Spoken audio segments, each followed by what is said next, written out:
Bonjour à tous, dans cette vidéo l'objectif va être de réaliser la liaison pivot qu'on a entre les bras de suspension, le bras oscillant et puis le cadre. Donc les étudiants ont vérifié et on m'a dit, donc a priori on va faire confiance, hein, je n'ai pas surveillé tout ça. Hop, ces coussinets là, ça passe. Donc de toute façon pour l'exercice c'est très bien, je vais essayer d'intégrer ces coussinets. Et donc, première étape, aller les chercher. Donc je vais sur Moodle, je vais dans le cours FIMI-CAO, et puis on va se déplacer dans la partie téléchargement des éléments normalisés. Voilà, composants standards, coussinet, collerette en bronze, NOP, c'est polymère, c'est cela. Donc je vais les enregistrer, et je vais les enregistrer à l'endroit où je travaille. Donc là, moi, je travaille dans un répertoire, pas que je me trompe, ou que je les mette bien au bon endroit. Toc, toc, vidéo. Voilà, donc je mets mes fichiers ici. Comme ça, tout sera au même endroit. J'ai donc Solid Edge qui est déjà ouvert, et j'ai ouvert l'assemblage. L'assemblage qu'on ouvre permet de voir un peu ce qui se passe. Alors, je trouve que c'est pas très pratique d'avoir un fond blanc, donc je vais faire affichage. Remplacement du style d'affichage, arrière-plan, et là je vais cocher gradient, ça permet de voir un peu mieux les pièces. Voilà. Et donc je peux aller récupérer quelques éléments, hein, notamment je vais aller récupérer les coussinets, je vais mettre ici. Alors ces coussinets, en fait ça peut être pratique d'ouvrir le coussinet directement sur Solid Edge pour voir que le coussinet. Et j'ai besoin de quelques informations, donc en fait les informations on les a déjà, hein, parce qu'on a les informations, mais ça c'est un arbre de diamètre 10 qui va passer à l'intérieur, il va falloir faire un trou de diamètre 16. Donc on va attaquer ça. Donc sur la suspension, j'ai cette pièce-là qu'il va falloir modifier. Ok, je vais l'éditer, parce que au niveau de ce que j'ai à faire dans cette suspension, il va falloir que je place un coussinet, et donc le coussinet nécessite un perçage. Alors c'est pas ces perçages-là, c'est ce qu'on appelle le guidage ici, et ce guidage, il doit avoir un trou de diamètre 16 qui correspond au coussinet. Donc là je vais aller modifier la fonction. Alors ça a été fait comment? Je regarde avec peut-être directement les cotes.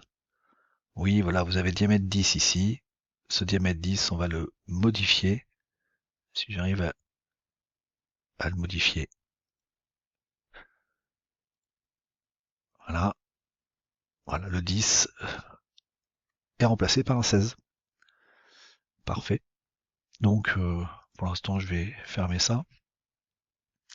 On voit que maintenant le trou est plus grand et on voit bien la partie axe à l'intérieur. Donc là, ce que je décide de faire maintenant, c'est mon coussinet que j'ai placé quelque part ici. Je vais commencer à le mettre en position. Donc je vais lui dire le trou intérieur, il est sur l'axe. Voilà.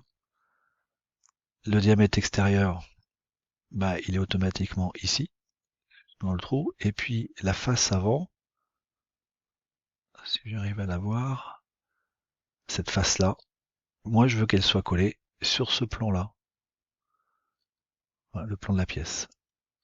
Alors en fait, ce qui se passe, c'est que là, on a une grosse interférence entre le coussinet et les autres pièces. D'accord. Euh, Moi, je vous encourage à faire tout de suite une mise en plan. De toute façon, il faudra faire la mise en plan au final. Donc là, je vais enregistrer ce que je suis en train de faire et je vais tout de suite faire la mise en plan. Donc, fichier, nouveau, mise en plan du modèle courant, donc de l'assemblage. Je vais laisser par défaut isométrique draft. Je laisse l'assistant, je lance OK. Ça va me permettre de choisir ma vue de départ avec ce bouton-là. Je veux mettre, il va falloir que je fasse une coupe, je voudrais obtenir cette coupe-là, donc je vais d'abord mettre sur le côté, je vais fermer, et puis je travaille sur une feuille qui est une feuille A4, donc ça va être petit là, donc je vais le laisser comme ça, de cette taille-là. Je vais tout de suite faire la coupe, voilà, mais cette coupe, voilà, je fais la coupe ici, hein, je fais pas la coupe totale de la pièce, ouais, ça devrait être bon. Euh, je ferme le plan de coupe, je vais couper ici, et je vais faire une section de ce plan-là par ici. Donc ça me donne quelque chose qui est relativement petit, et qui est lié à l'autre vue. Donc là, moi je voudrais zoomer ça, donc le grossir, mais si je le grossis, je change l'échelle, en fait là je suis obligé de changer l'échelle de la vue principale, et ça va me changer l'échelle de l'autre. Donc je vais vouloir en fait grossir cette vue-là. Pour cela, je vais faire bouton droit et je vais ne pas maintenir l'alignement. Résultat, vous voyez, il y a un petit zigzag qui vient d'arriver ici, et là je peux bouger la vue indépendamment de l'autre, et je vais donc pouvoir changer l'échelle de cette vue. Hop. Alors je vais réduire la hauteur. Voilà, ce qui fait que je vois vraiment maintenant mon système comme il faut. Et là, je vais remarquer quoi? Je vais remarquer, je travaille ici, et là, j'ai des hachures qui sont les unes dans les autres, quelque chose qui est pas normal. Donc effectivement, on a un souci, et on va essayer de régler ça. Donc je repars sur mon assemblage, voilà. Et donc cet assemblage, on va le modifier. Alors qu'est-ce qu'il faut faire? Si on regarde le coussinet, il a une épaisseur. Donc la distance entre ce cercle-là et ce cercle-là, c'est une épaisseur de 3 mm. Et moi, j'ai pas pris en compte quand j'ai mis la pièce, j'ai directement mis en place ma pièce sans m'en soucier. Donc il va falloir que je modifie le gros bloc. Alors, je vais pas modifier cet ensemble-là, je vais uniquement modifier le gros bloc, je ne veux pas changer la position des vis. Donc le gros bloc, qu'est-ce que je vais faire? Je vais le réduire de 3 mm en largeur de ce côté-là. Donc là, il faut savoir où on travaille. Vous voyez, quand on regarde les vis, les trous des vis, il y a d'un côté où il y a très peu de matière, de l'autre côté, il y a beaucoup de matière. Donc c'est de ce côté-là où il y a beaucoup de matière qu'il faut que j'en enlève un petit peu. Pour cela, je vais éditer la pièce. Donc je me mets dans le même sens. Voilà, je suis comme ça en fait sur mon dessin. Beaucoup de matière ici, pas de matière là. Je vais cacher les plans de référence. Et puis là, je pourrais aller modifier la pièce, vous savez faire. Moi, je vais utiliser plutôt déplacer face. Je vais cliquer sur cette face-là. Je valide cette face-là. En fait, vous avez un petit système d'axe qui apparaît. Bah oui, ici, je pourrais l'agrandir. Moi, je vais la rétrécir. Donc, de combien? De 3 mm. Donc, je vais marquer 3. Voilà. Le 3, je veux pas l'ajouter, je veux l'enlever. Donc, vous voyez, par rapport au plan d'avant, là, on ajoute. Là, on enlève. Donc, je clique. Voilà, c'est fait. Je fais fin. J'enregistre. Alors maintenant, attention, il y a un autre piège. Parce qu'en fait, cette pièce-là, elle avait des contraintes, cette pièce. Et les contraintes, si on les regarde bien, il y avait une contrainte qui disait, ah, cette pièce doit être collée au cadre. Et donc, il va falloir qu'on supprime ça. Puisque, logiquement, donc je vais la supprimer, hein, cette contrainte-là. Supprimer. Parce que maintenant, en fait, c'est le coussinet qui doit être positionné sur cette face-là, et le coussinet qui doit être positionné sur le reste. Donc là, je vais faire une mise à jour de mes contraintes, puisque j'avais déjà positionné le coussinet. Voilà. Et maintenant, je vais dire, attention, je rajoute une contrainte. Je vais lui dire, attention, c'est le coussinet, c'est cette face-là du coussinet qui doit être sur cette face-là de la pièce. Voilà. Donc ça m'a positionné mon système. De l'autre côté, j'ai du vide. Pourquoi? Parce que j'ai pas encore mis le coussinet, donc je vais pouvoir le mettre en place. Pour cela, je reprends mon coussinet, je le redépose ici. Je vais lui dire le cylindre extérieur, il est sur ce cylindre extérieur. Je vais basculer parce qu'il n'est pas dans le bon sens, donc j'ai inversé. Voilà. Je vais dire que ce plan-là doit être collé à la face avant de cette pièce ici. Et voilà, le coussinet il intervient, il est placé. Je n'ai pas mis les jeux de la liaison pivot. Hein. Je vais enregistrer mon travail et je vais aller directement dans ma mise en plan et je vais faire une mise à jour des vues. Et voilà, on voit maintenant que le coussinet est correctement placé. Je n'ai pas changé les pièces puisque le diamètre qu'on avait ici c'est un diamètre de 10. J'ai juste modifié ce diamètre-là, j'ai intégré le coussinet. Et donc, l'idée de départ, c'est comme vous placez un coussinet, dans l'idéal, quand vous faites le trou dans le bloc guidage, vous voyez le trou, il a la même dimension sur toute la longueur de la pièce, c'est beaucoup plus simple. Je vous rappelle que si on met un coussinet en place, c'est parce qu'on ne veut pas de contact direct entre ce bloc vert et l'axe qu'on a maintenant ici à l'intérieur. Tout doit passer par le coussinet. Le coussinet que vous avez ici, je vais aller le modifier un tout petit peu. Il est tout blanc et tout, c'est pas très pratique. On pourrait lui dire de changer de couleur, donc je vais dans affichage, peinture de pièces, là vous répondez non, et on va lui mettre une couleur un peu plus sympa, donc par exemple orange.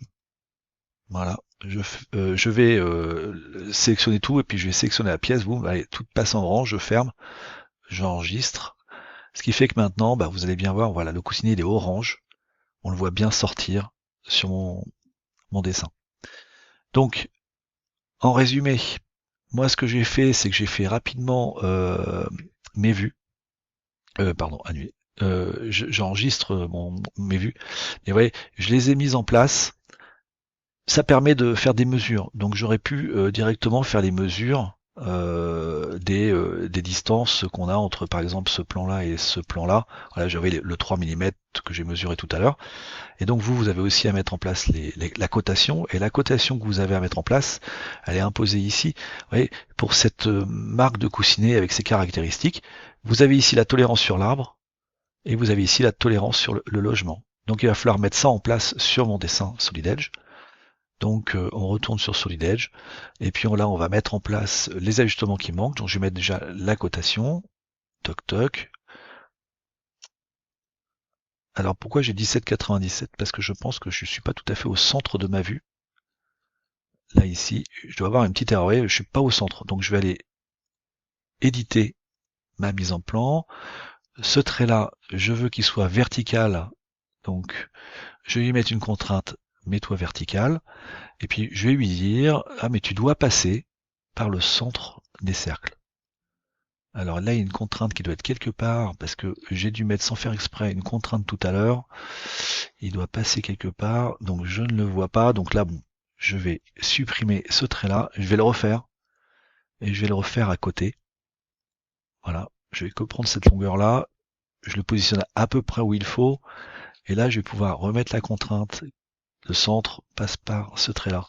Là, je passe bien par le centre, je ferme ma coupe, les flèches dans ce sens-là, je mets à jour mes vues. Ça, vous faites tout effacer. Voilà. Et maintenant, je vais être nickel. Ah, oui, j'ai tout effacé, donc j'ai effacé mes cotes. Je vais pouvoir remettre mes cotes ici.